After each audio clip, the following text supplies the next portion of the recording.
Friends, আমি রঞ্জিতা। আমার নতুন একটা রেসিপিতে তোমাদের সবাইকে স্বাগত জানাই।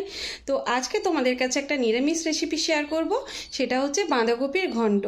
এখন তো বাঁধাকপির সিজন, এই সময় কিন্তু বাঁধাকপিটা খেতে দারুণ লাগে, তো সেটা নিরামিষ হোক বা আমিষ হোক। আর হ্যাঁ, আজকে তোমাদের যে বাঁধাকপিটা শেয়ার করব, তো খুব কম সময়ের মধ্যে, হাতে যদি সময় না থাকে তোমরা কিন্তু খুব কম সময়ের মধ্যে এইভাবে নিরামিষ বাঁধাকপিটা একবার রান্না করে দেখতে পারো। তো চলো, বেশি দেরি না করে আমি তোমাদের বানিয়ে দেখাই যে আমি বাঁধাকপিটা কত তাড়াতাড়ি বানাচ্ছি। আর পুরো রেসিপিটা দেখার জন্য তোমাদের কাছে অনুরোধ রইল।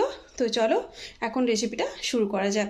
আর রেসিপিটা ভালো লাগলে অবশ্যই লাইক করো, শেয়ার করো, চ্যানেলটাকে সাবস্ক্রাইব করে পাশে থেকো। যারা আমার পাশে আছো তাদেরকে অনেক অনেক ধন্যবাদ। আর আমিও কথা দিচ্ছি তোমাদের পাশে থাকবো। তো চলো এখন বাঁধাকপি রেসিপির জন্য এখানে আমি দেখো বাঁধাকপি কেটে নিয়েছি। বাঁধাকপি কেটে কিন্তু একটু জলে ভিজিয়ে রেখেছি ভালো করে ধোয়ার জন্য। আর এখানে আলুটাও কেটে নিয়েছি, তো আলুটাকেও আমি কেটে ধুয়ে নিয়েছি। তো এটা কিন্তু আমি নতুন আলু নিয়েছি, তো এখন তো শীতের সিজনে নতুন আলু মার্কেটে উঠে গেছে।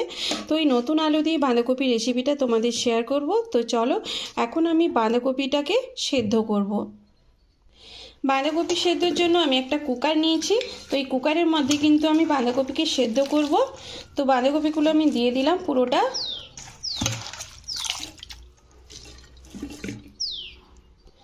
তো সমস্ত বাঁধাকপি আমি দিয়ে দিয়েছি, এবারে দিয়ে দেব আলু।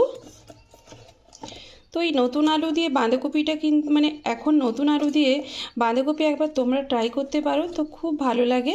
তো আমি পুরো আলুগুলোকে দিয়ে দিলাম এর মধ্যে। তো এবারে দিয়ে দিচ্ছি টমেটো। তো এখানে আমি দুটো টমেটো নিয়েছি, তো টমেটোগুলো দিয়ে দিয়েছি। এবারে দিয়ে দেবো এর মধ্যে 1 চামচ লবণ, আর দিয়ে দেব 1/2 চামচ হলুদের গুঁড়ো।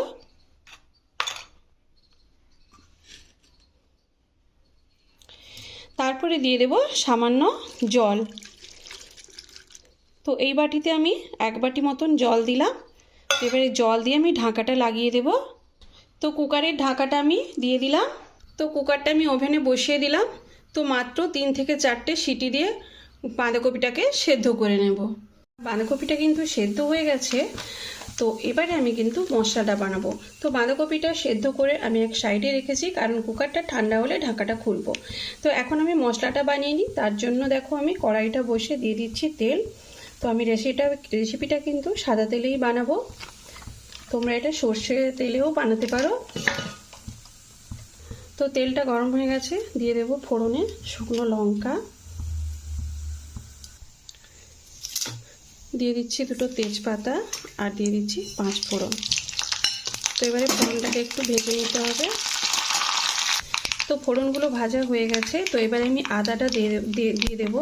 তো আদাটা দেওয়ার আগে একটু হলুদের গুঁড়ো দিয়ে দিলাম, কারণ আদাটা কিন্তু এমনি হলুদের গুঁড়ো না দিলে কিন্তু কড়ার এদিক ওদিক ছিটকবে বা গায়েও ছিটকে আসে। তো এবারে আমি দিয়ে দেবো আদা বাটা 1 চামচ আদা বাটা।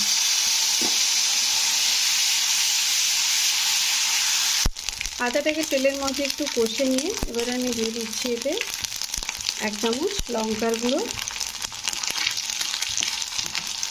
তো লঙ্কার গুঁড়োটা একটু তেলের মধ্যে নাড়াচাড়া করে দিয়ে দিচ্ছি জল।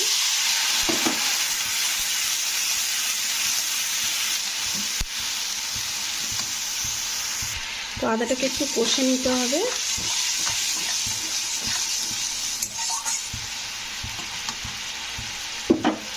তো এদিকে দেখো আমার কপি কিন্তু সেদ্ধ হয়ে গেছে, আর এখানে আদাটাও কষা হয়ে গেছে। দেখো মশলা থেকে তেল ছাড়তে শুরু করেছে। তো আমার মশলাটা কিন্তু রেডি হয়েছে। এবার আমি কপিটা এর মধ্যে ঢেলে দেবো।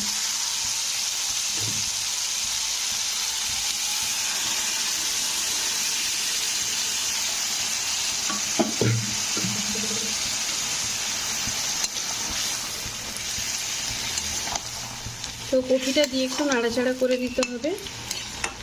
আর সেদ্ধর সময় একটু হলুদ দিলে তো বাঁধাকপির কালারটা খুব সুন্দর হয়।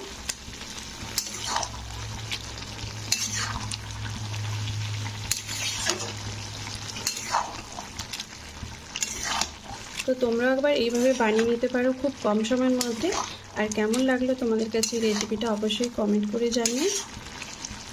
তো এটাকে একটু ফুটিয়ে নিতে হবে। তো এই জলটাকে একটু কিন্তু শুকিয়ে দিতে হবে। শুকনো হয়ে এসছে, এবারে আমি দিয়ে দেবো সামান্য একটু লবণ। তো লবণটা আমি সেদ্ধর সময় দিয়েছিলাম, তো টেস্ট করে আবার একটু লবণ অ্যাড করলাম। তো তোমরাও কিন্তু লবণটা এইভাবেই মানে দেওয়ার চেষ্টা করবে যে কোনো তরকারিতে। তো এবারে আমি ওপর থেকে একটু ধনেপাতা দিয়ে দিলাম। ধনেপাতা দিলে কিন্তু ফ্লেভারটা খুব সুন্দর হয় নিরামিষে।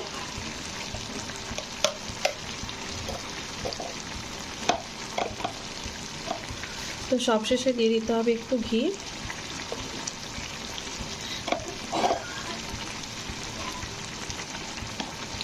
তো ধনেপাতা ঘি দেওয়ার পরে বাঁধাকপিটাকে আমি একটু নাড়াচাড়া করে দিয়েছি। তো আমার বাঁধাকপি প্রায় শেষ হয়ে এসছে। তো এবারে এর মধ্যে আমি একটু সামান্য একটু গরম মশলা ছড়িয়ে দেব। একটু সামান্য গরম মশলা দিয়ে দিলাম। তো গরম মশলা দিলে এই নিরামিষ বাঁধাকপিটা কিন্তু আরও ফ্লেভার হয়ে যাবে। তো এইভাবে তোমরা গরম গরম ভাতের সঙ্গে খেতে পারো। তো চলো এটা একটা প্লেটে ঢেলে নিয়ে। ফ্রেন্ডস দেখো, বাঁধাকপিটাকে আমি একটা প্লেটের মধ্যে নিয়ে নিয়েছি। তো দেখতে কিন্তু দারুণ হয়েছে, এটা টেস্টও কিন্তু খুবই সুন্দর হয়। তোমরা এবার একবার বানিয়ে নিতে পারো। তো চলো ভিডিওটা এখানেই শেষ করছি, দেখা হচ্ছে নেক্সট একটা ভিডিওতে। ততক্ষণে তোমরা সবাই ভালো থেকো, সুস্থ থেকো, বাই বাই।